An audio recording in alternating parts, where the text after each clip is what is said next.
পাবে না, এত ভবিষ্যতে ভিক্ষা করবে, এভাবে অপমানিত করে। আমাদের এক উস্তাদে মোহতারাম উনি ওনার মুখে ওনার জবানে একটি ঘটনা বর্ণনা করেন।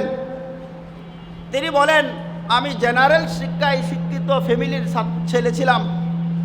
আমার চাচা যেটা সবাই ছিল জেনারেল শিক্ষায় শিক্ষিত সরকারি চাকরিজীবী।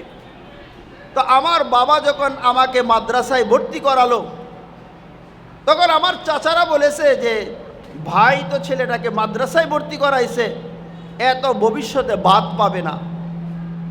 তো হুজুর বলেন যে আমার চাচারা সত্য কথা বলছে, আমাকে বাবা মাদ্রাসায় ভর্তি করাইছে, এখন আমি আর বাদ পাই না। কারণ প্রতিদিন যেখানেই যাই মানুষ এত বেশি গুস্ত পোলাও আমার সামনে পরিবেশন করে, আমি চেয়ে চেয়ে ভাত খাই যে আপনাদের ঘরে কি সাদা ভাত নাই, এক মুষ্টি ভাত দেন না, আর কত গুস্ত পোলাই খাবো। সত্য কথাই বলছে, এখন আর আমি ভাত পাই না। কারণ যেই পরিবারের সবাই সরকারি চাকরিজীবী, এরা বংশীয় মেধাবী, আর মেধাবী ছাত্ররা যখন মাদ্রাসায় আসে, আল্লাহ দ্বীনি লাইনেও তাদেরকে বড় আলেম হক্কানি রব্বানি বানায়া দেয়। কারণ ব্রেইন তো সবার সমান না। মাদ্রাসায় যে সমস্ত ছাত্ররা ভর্তি হয়, সবার ব্রেইন কি সমান থাকে? সবার ব্রেইন সমান না। তোমরা যারা মাদ্রাসায় ভর্তি হয়েছো, সবার ব্রেইন সমান না। যার ব্রেইন অনেক ভালো, আলহামদুলিল্লাহ, এটা আল্লাহ তাআলার একটা বড় দয়া, বড় মেহেরবানি। আল্লাহ যাকে ইচ্ছা তাকে অনেক মেধা দান করে, কিন্তু যাকে ইচ্ছা তাকে একটু কম মেধা দান করে। কিন্তু যারা সর্বোচ্চ মেহনত করে, আল্লাহ তাদেরকে বঞ্চিত করে না, আল্লাহ তাদেরকে বঞ্চিত করে না। ওয়াল্লাযীনা জাহাদু ফীনা লানাহদিয়ান্নাহুম সুবুলানা, যারা চেষ্টা মুজাহাদা করে, রব্বে কারীম তাদেরকে কাঙ্ক্ষিত স্বপ্নে পৌঁছার রাস্তা সহজ করে দেন। সুবহানাল্লাহ। মেহনত করতে হবে। যার মেধা খুব ভালো, এটা আল্লাহ তাআলার নিজ কৃপা দয়ায় তাকে মেধা দান করেছে। মেধাবী ছেলেটা যদি মেহনত করে, আল্লাহ তাকে উঁচু মাকামে পৌঁছায় দিবে, কিন্তু মেহনতের বিকল্প নাই। আর যার মেধা দুর্বল, এই ছেলেটা যদি মেহনত করে, আল্লাহ তাআলা তাকে আরো বেশি নিয়ামত দান করেন। সুবহানাল্লাহ। মেধা দুর্বল, 1 লাইন 2 লাইন 3 লাইন করে পড়ে, অসুবিধা নাই। এই যে মেহনত করে যা অর্জন করে, এটা কখনো তার থেকে বিলুপ্ত হবে না। কারণ যে জিনিস মেহনত করে অর্জন করা হয়, এটা সহজে বঞ্চিত হয় না, সহজে চলে যায় না। কি বলেন? একজন মানুষ রিক্সাওয়ালা সারাদিন গায়ের ঘাম জড়িয়ে, কাপড় ভিজিয়ে 4 থেকে 500 টাকা যেটা অর্জন করে, কামাই করে, এটা কিন্তু ওই বসের মতো এত তাড়াতাড়ি টাকা খরচ করে না। যেই বসে গেল আর আসলো, পায়ালো 5000 টাকা। বলেন তো, তার টাকার প্রতি যে মায়া মমতা, তার যতটুকু এই টাকার প্রতি তার যতটুকু মায়া, আর রিক্সাওয়ালার একটু কম না বেশি? বেশি। কারণ সে কষ্ট করে এটা অর্জন করছে, ফজল করবে না। ঠিক তেমনইভাবে যেই ছেলেটা মেহনত করে যা অর্জন করবে, এটা তার দিলের মধ্যে বদ্ধমূল হয়ে যাবে, এটা দিল থেকে কখনো বের হবে না। এই জন্য আল্লামা শেখ সাদী রহমতুল্লাহ আলাইহি একটা কবিতা বলছেন, মুরগা বাইজায়ে বেরুয়ে আয়াত দানা ও রুজি তলব, মুরগা বাইজায়ে বেরুয়ে আয়াত দানা ও রুজি তলব, আদমি রানা দারাত আকল তমিজ। মানুষের বাচ্চা আর মুরগির বাচ্চার একটা উদাহরণ দিছে।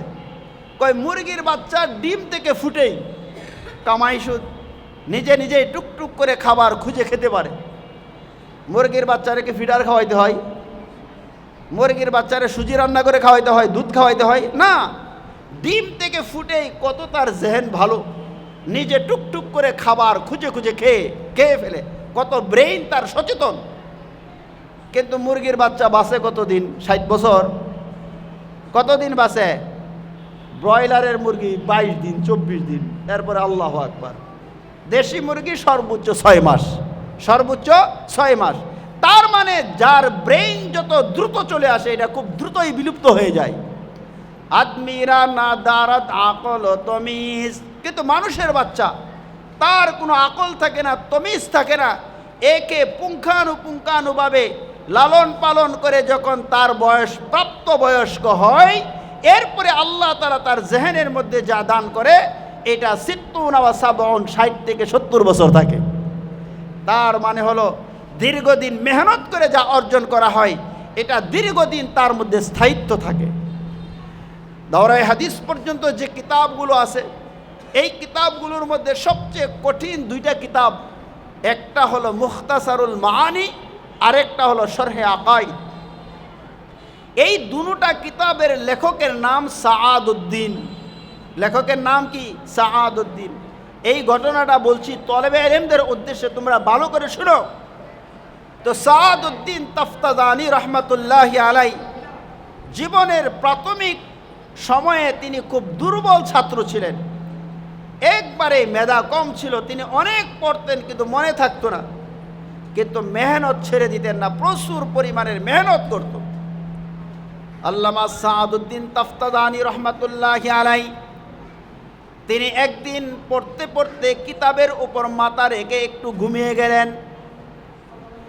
সাআদউদ্দিন তাফতাজানি রহমাতুল্লাহি আলাই তিনি যখন কিতাবের উপর মাথা রেখে ঘুমিয়ে গেলেন, তো হঠাৎ এই ঘুমের মধ্যে তিনি স্বপ্নে দেখছেন ওনার একজন বন্ধু এসে বলছে, ভাই সাআদ চলো না একটু ঘোরাফেরা করে আসি।